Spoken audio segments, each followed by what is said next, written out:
Welcome to the line. Lawmakers from across New Mexico are in Santa Fe this week for the 2018 legislative session. The session opened with Governor Martinez's State of the State address. In New Mexico, in the midst of these headwinds, we chose the right path. We didn't lean on the flimsy crutch of federal government. We set a new course, and chose diversity of our economy instead. And despite the insistence of some, we didn't take short-sighted paths. We didn't take the easy way out. What we did is we took the economy and decided to diversify it and grow our future. As a result, we find ourselves in a much different position today than we were just 1 year ago. And let's talk now about some of the priorities Governor Martinez outlined in her State of the State address. I'm joined this week by Merritt Allen of Vox Optima LLC. Former House Minority Whip Dan Foley is here.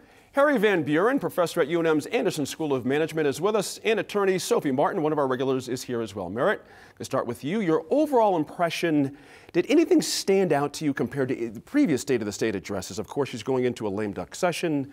There's lots of things one can say. What jumped out for you? The length.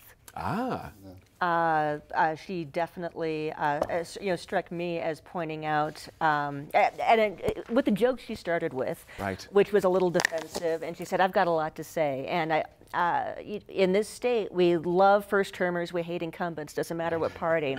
And I really thought she was kind of telling all her haters, this is what really happened, y'all. Right. And I thought she did a pretty good job of it. Mm-hmm. How about her tone? She had a smile on her face the whole time. Yeah. Except for the emotional bits we'll get to a little bit later. And maybe just because it's the last time she has to do it. Well, maybe so. Because opening day is excruciating. Yeah.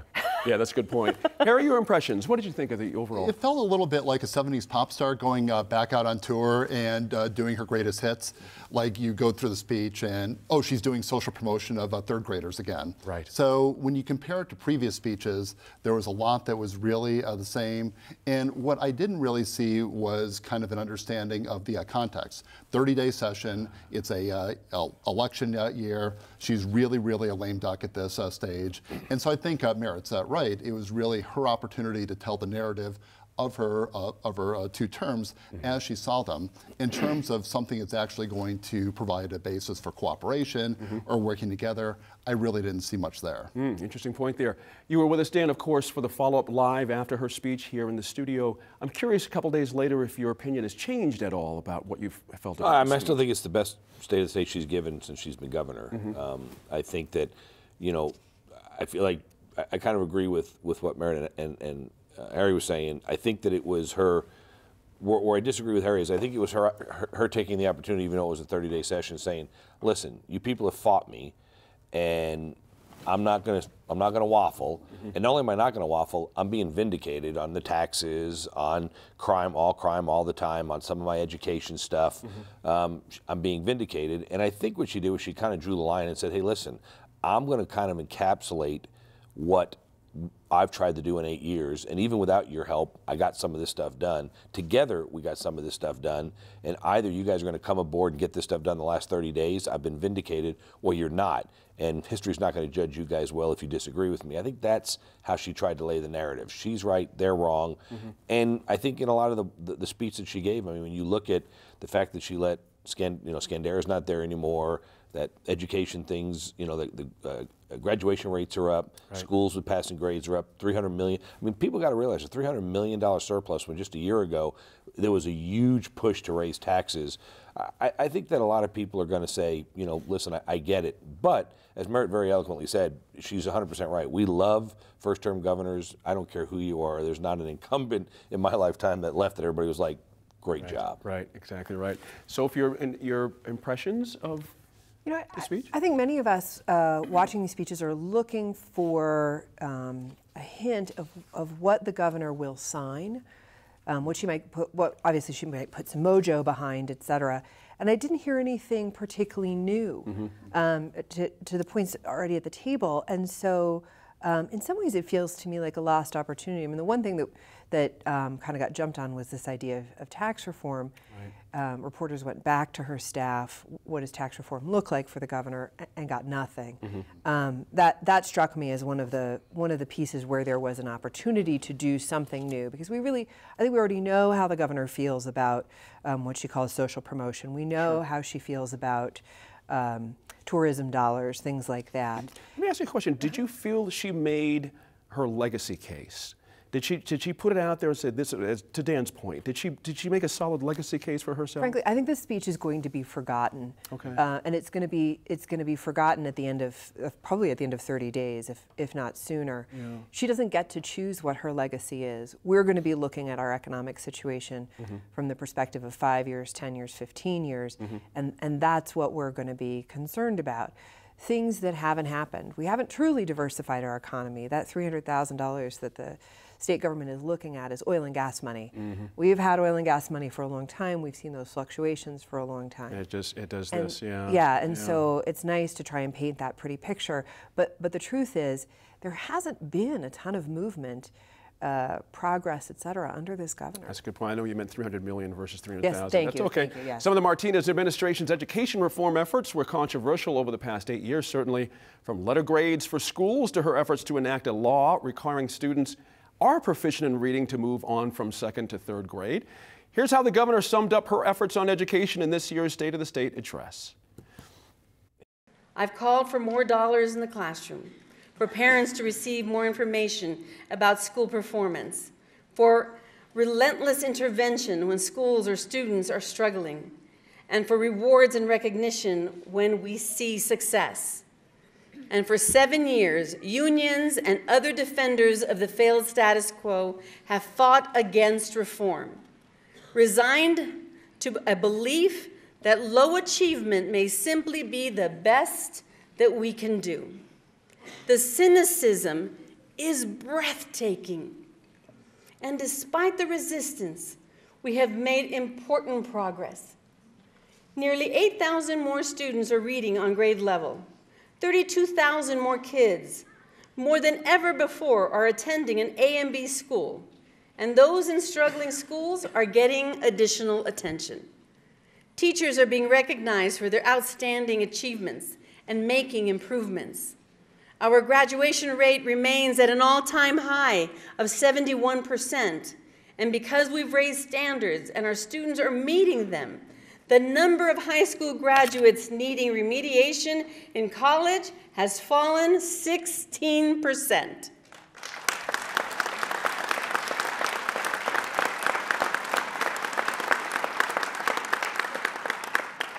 Now, are we satisfied?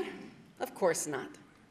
Our expectations are higher, but the progress is real, and education is more student-centered than ever before.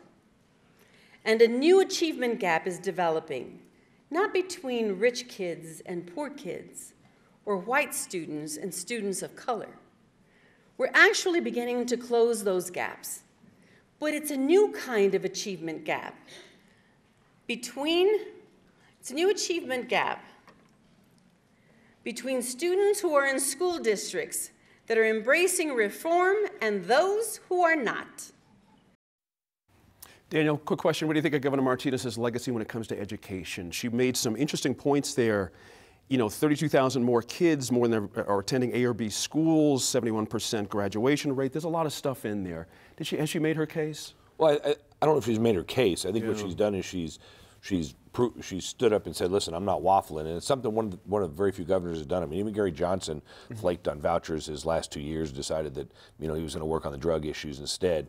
She came in talking about a lot of this stuff and has held solid on what she's going to do. Whether you agree with her or don't agree with her, she hasn't allowed, you know, the desire for people to kind of water down her plan to change her pattern of what she's trying to do.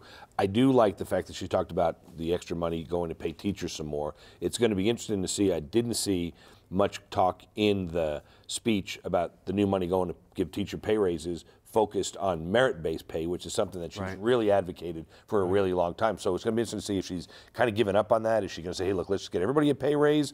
But I mean, she did throw out some pretty good numbers. I mean, you know, whether they're right or wrong, I'm not the fact checker guy, but you know, we've clearly raised our graduation rate. The number of people going to the AB schools is great. I really thought the line that she talked about, you know, that we've closed the gap when it comes to rich kids and poor kids and kids of white kids and kids of color, but we're really seeing the difference between schools, districts that embrace change and school districts that don't embrace change.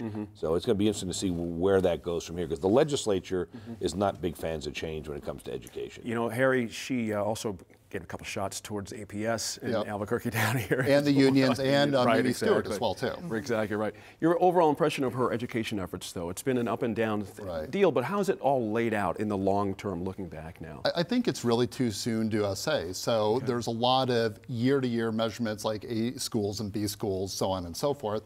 And there are some, you know, signs of improvement, particularly in terms of some of the achievement gaps between rich kids and poor kids. But I think her inability to really get buy-in from various constituencies, I think, has been an enormous problem. So whether you like unions or not, you've got to work with them because, you know, they make an enormous difference. And there's a lot in her legacy, and I would agree with a previous point that Sophie made that we'll find out, redefine what her legacy is. There still are a lot of achievement gaps that we see. You've got the ongoing lawsuit alleging that there is an inadequate education being provided to Hispanic and Native American and poor kids. So it's very much incomplete. And some of the things that really were working, like K3+, which were doing an enormous amount to deal with the problem of third graders not being able to read, were cut the last time around. And I would hope that in this budget cycle, there's really money given for things that actually work. What Harry's talking about, Merritt, is, you know, springing forward, basically, doing something to set up the next governor for some success. Did you hear that as well? Or not hear it, but do you sense that as well?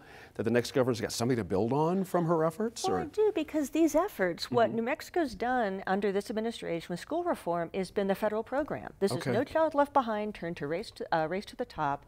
It's how we get federal dollars. And so this was a pretty nonpartisan program she wanted to put in place, and I've squarely blamed the New Mexico Democrat Senate on day one saying, we're not going to confirm your secretary. And then they did it for successive years, and they made a partisan issue out of something that, you know, seems to be helping the state and was put out as neutrally as possible. And I happened to be on the governing council of a charter school during her administration who went through this, and it's the East Mountain High School is, if not in the top 3 top performing high schools in the state. It's a phenomenal school. The reform was hard. It was challenging. Teachers did not like it. Testing, it was upsetting. But they did it, and because they were already a good school, there wasn't a lot they had to change. There was some administration. I still have friends, though, who are outstanding teachers, award-winning teachers, nationally certified teachers, who are just pulling their hair out over the teacher evaluation system. And I think the lack of dialogue, I think the biggest problem, the next governor, whoever it is, and that education secretary has to bring teachers back into the dialogue with the PED. That makes sense. A little crunchy on time, I apologize. We're about 30 seconds. Your overall thoughts on her legacy? Is there something here to build on? Has she made her point about education? You know, I'm going to agree with Merritt that to the extent that our schools have been able to leverage and our legislature has been able to leverage federal dollars, that has been helpful. But I think that her biggest legacy is going to be this tremendous mistrust between teachers, to a certain extent teachers and administration, teachers in the governor's office and the PED. It means the new governor has a real opportunity to come in and say, look, we're going to do things differently. You know, my hope is that person can do that. Interesting point there. When we come back to the line, we'll continue our conversation about the governor's priorities and this year's 30-day legislative session.